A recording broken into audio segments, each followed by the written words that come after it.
Chers catéchumènes et chers confirmants, aujourd'hui, je souhaiterais vous parler de la sainteté. Parce que je vous ai parlé de l'union à Dieu, je vous ai parlé de la morale, mais je ne vous ai pas encore parlé de la sainteté qui est l'objectif de toute existence humaine. Nous avons tous été créés pour devenir des saints.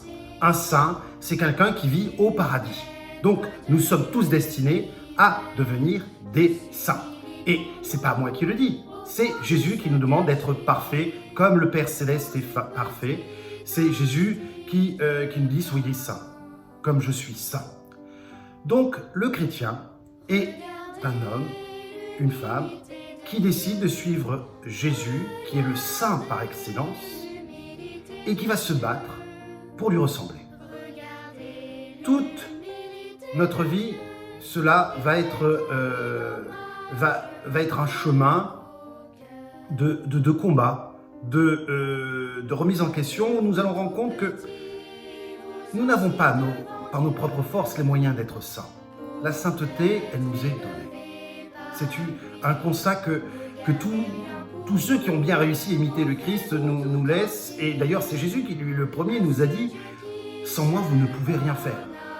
Donc, la sainteté, on pourrait dire, n'est pas à notre portée. Nous ne sommes pas capables de devenir des saints. Nous ne sommes pas capables d'être parfaits sur cette terre. Mais si nous accueillons la force, la grâce, c'est lui-même qui va demeurer en nous et qui va, au fur et à mesure, nous modeler pour que nous puissions aller au ciel. Voilà l'objectif de notre vie chrétienne, la sainteté. Et nous devons la réclamer au Seigneur.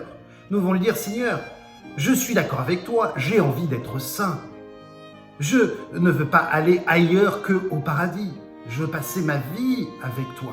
Cette sainteté, Seigneur, donne-la moi. » Et le Seigneur, il va nous la donner, et j'en ai parlé plusieurs fois dans les autres cours. Il va nous les donner surtout dans les sacrements. Dans le sacrement, il nous donne, on va dire, le condensé de sainteté. Il se donne lui-même pour que, on pourrait dire, on va dire son sang remplace notre sang et que son sang nous donne cette capacité à pouvoir être saint.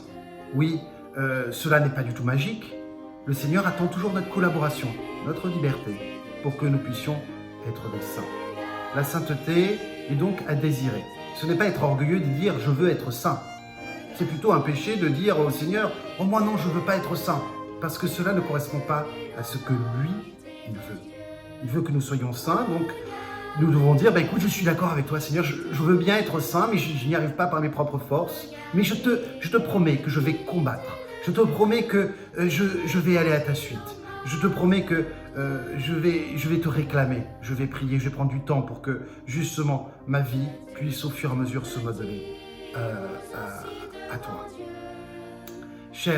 Mes chers amis, cette sainteté est souvent ce que nous oublions. Nous choisissons, on va dire, la moyenne. Et ça ne marche pas comme cela avec le Seigneur. Ne choisissons pas la médiocrité. Nous ne sommes pas à l'école. On nous a envoyé, bon voilà, par rapport aux autres, je suis à la moyenne. Non, le Seigneur, il a un parcours pour chacun d'entre nous. Et il a un parcours qui correspond à la sainteté pour chacun d'entre nous. Donc nous devons choisir l'excellence. Toujours.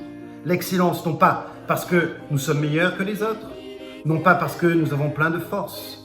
Nous choisissons l'excellence parce que c'est la volonté de Dieu que nous puissions aller au ciel.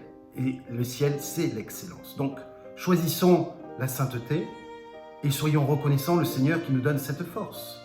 Combattons, nous avons nos propres travers, nous l'avons vu plusieurs fois que nous avons des difficultés pour prier, nous avons des difficultés pour respecter les 10 commandements du Seigneur, nous avons des difficultés pour le choisir lui et de lui mettre la véritable place dans nos vies. Mais continuons ce combat-là, le vrai et beau combat, qui fasse dire qu'à la fin de notre vie, à tous ceux qui sont autour de nous, en disant « mais il a mené le combat ». Oui, bien sûr qu'il avait des défauts, bien sûr qu'il était... mais il a essayé de combattre pour aimer entièrement toutes les personnes qui étaient autour de lui, pour pardonner à ceux qui lui ont fait du mal. Il a essayé de lutter contre ses défauts, contre même ses perversités, et il a développé tout un amour, toutes ces vertus qui ont fait de lui un bon ami. sur cette terre. Voilà, mes chers amis, ce que je voulais vous confier pour cette semaine. Demandez dans votre prière chaque jour au Seigneur, Seigneur, je veux être un saint, un grand saint. Bonne semaine à vous.